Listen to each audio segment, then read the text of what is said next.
Hey homeschool friends, welcome back to the channel. So in today's video, I have such a fun book list to share with you. I have been crafting this book list for many months. I absolutely love picking our read alouds for the year. And so in today's video, I plan to actually share two read aloud lists with you. One is our Sonlight read aloud list, but I also have our extra read aloud list. And the important thing here is the Sonlight ones we read during school and the extra ones we read at night before bed. And so I picked a good stack because last year I did not really have a plan, and so we were always just kind of scrambling for the next book. And this year I'm so happy to have a stack so my kids can pick which book is kind of calling to them the most, and we will read that. So I'm excited. Let me just jump into the video. I will share all of the books with you. There are so many books. So let's do that.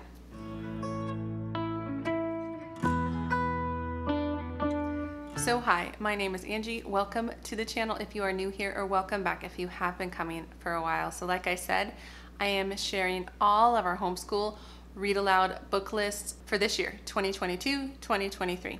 And I'm gonna probably start with the Sonlight ones and end with the extra ones, but I will include timestamps down in the description box for you in case you want to kind of skip around. The first thing I want to talk about are these books. So we are using Sonlight HBL-B for my big kids this year. So these are the books we are reading aloud. This is the literature part of the program. So I am reading some books aloud to my 4.5-year-old twins, but I'm not including those because they're not quite chapter books. They're just amazing picture books. So the first book I have to share with you is Charlotte's Web.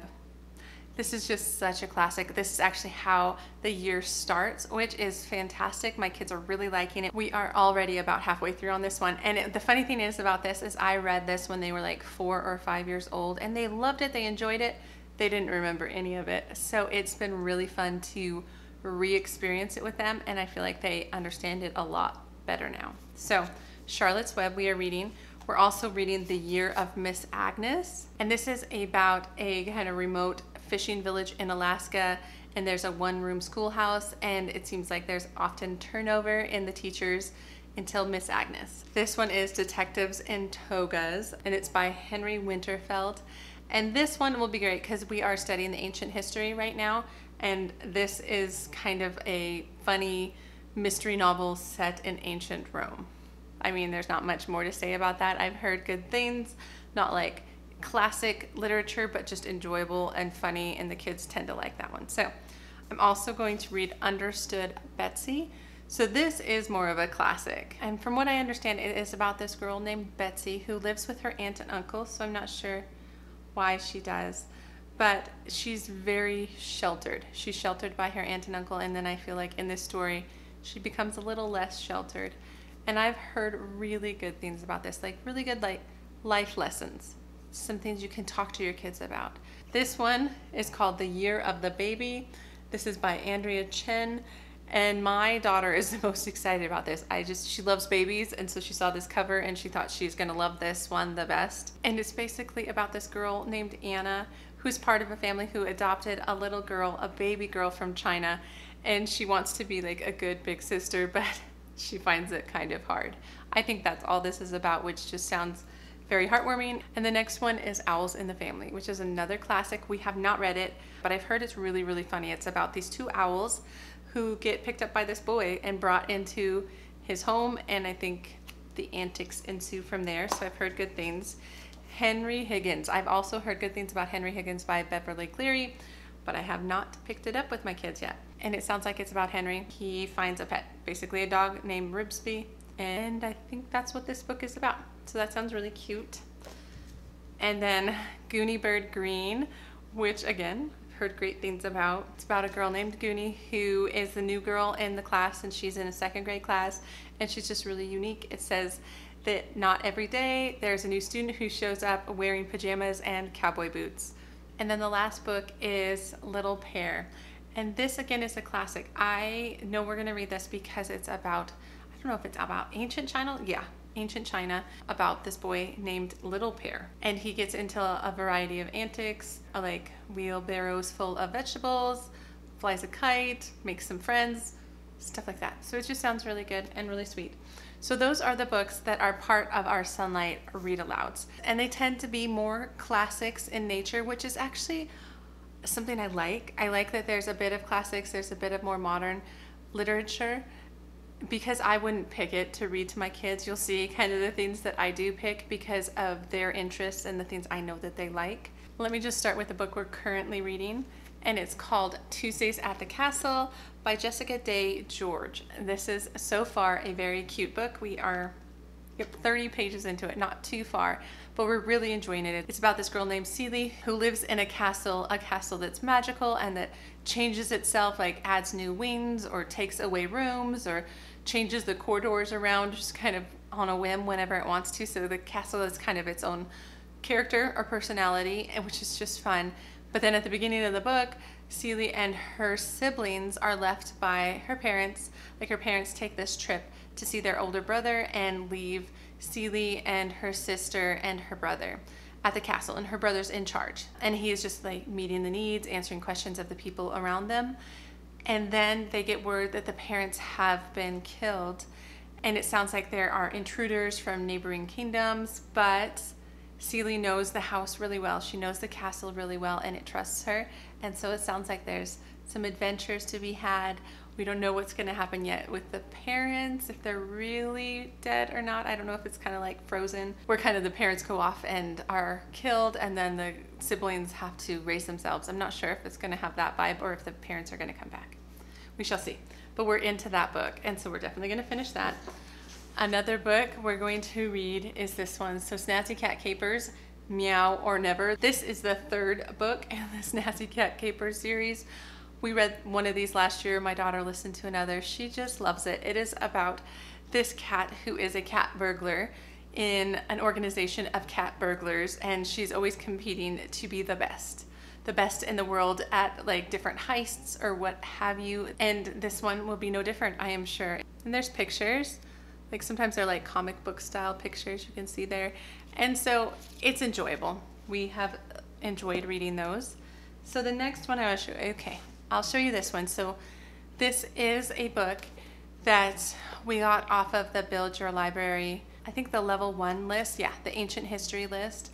And so a lot of these I do get inspiration from, like Build Your Library, Torchlight, or often Sonlight readers. So I'll make sure to link Build Your Library and Torchlight below, because I think both of those creators do amazing work, and you should check them out if you're at all interested. But we got this recommendation called The Golden Bull, A Mesopotamian Adventure. So I actually pre-read this last year, and I thought it was a little too much for my kids at that time, but I think it'll be perfect now that we have kind of come back to ancient history. We took a break from ancient history. We did a little American history. Now we're back to ancient history, and they're a bit older, and I think they could handle this book. And I'm so excited to be able to like share it with them, because it will help this time frame come alive for them. This is like the pre-Egyptians, Fertile Crescent, all of that. And it is about these two siblings who have to go into the city of when there's a famine in the kind of villages around there. So their parents have to let them kind of walk into the city and find a way to survive, basically. So that was probably the part that kept me from reading this a year and a half ago, is it was just kind of a heart-wrenching start to the book. But then the two siblings get into the city, and the boy, it becomes an apprentice to this, I think, a goldsmith for the temple. And you get to kind of see what day-to-day life is there as they like interact with the temple, as they interact with other people, and it's just really interesting. So I enjoyed reading it, but like I said, some of that beginning part was just a little much for my sensitive kiddos. But I think they'll be okay now, especially if I kind of do a little bit of warning them and kind of laying the book out for them. I think they'll be okay. The next book on my potential pile for them, we've had on our shelves for a while, but it sounds really good. So it's The Secret Zoo by Brian Chick. And this is about a girl who goes missing in the Clarksville City Zoo. So her brother and a group of friends, I think, start finding clues and following clues to figure out what happened to his sister, and they get sucked into this world. I think it's kind of like a secret world, like where the animals are talking and things like that. It says it's a mix of mystery and fantasy, which just sounds very interesting. I might have to pre-read this to make sure there's no like scary parts, but that sounds really fun, and I think my kids would really like that. Another book I have that is another mystery, because my kids really like mysteries, is this one. So it's called The Story Collector by Kristen Odell Tubb. It is about an 11-year-old girl who grew up surrounded by books. She is the daughter of the library superintendent, and she kind of has free range on the library except for like one room that her father keeps locked. And then she, I think, goes investigating, and she tries to scare this other girl, and then maybe they let out a ghost or something, and they have to figure out if there really is a ghost in the library. So again, I was waiting on this book a little bit just to make sure it's not too scary. I'll probably pre-read this. I don't mind pre-reading books like this. They're really enjoyable. So that's another one on my list. And then there's this book, Sweet Home Alaska.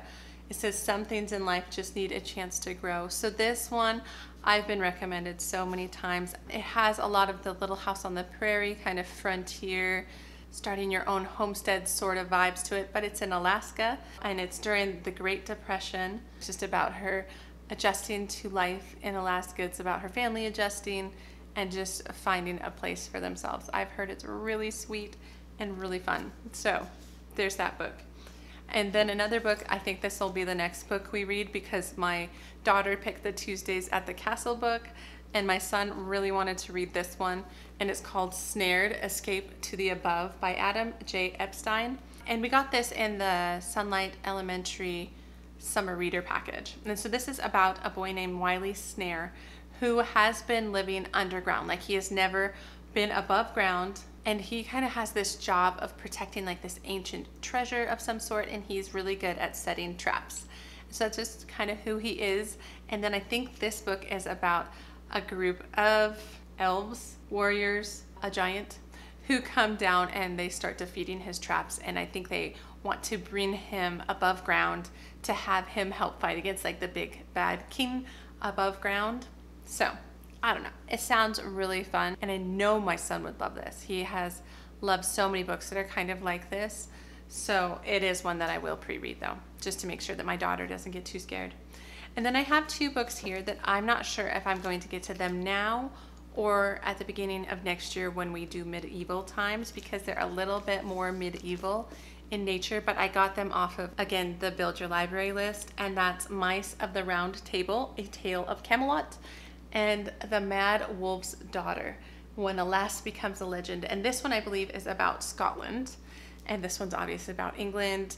So those are two other optional books. They're a little bit lower on my list than the other ones, just because I want to kind of keep them in the historical time frame, and I have a few books already that kind of target the more ancient Rome and ancient Egypt. And so yes, those are the books. Those are my read aloud lists I have set up for this upcoming school year. I'm really excited to share all these books with my kids.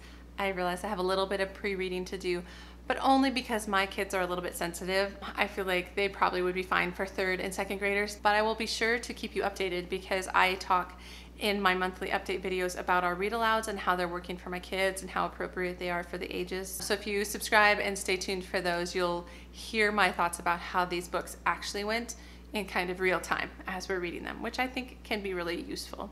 So anyway, that is what I have. That's what I have for this video. Let me know down below if you have any favorite read aloud books you want to recommend to me. I'm always willing to add books to our list. But yeah, give the video a thumbs up if you liked it, if you like read aloud videos, and subscribe to the channel if you want to. And otherwise, guys, I will see you guys in the next homeschool video. Okay, take care.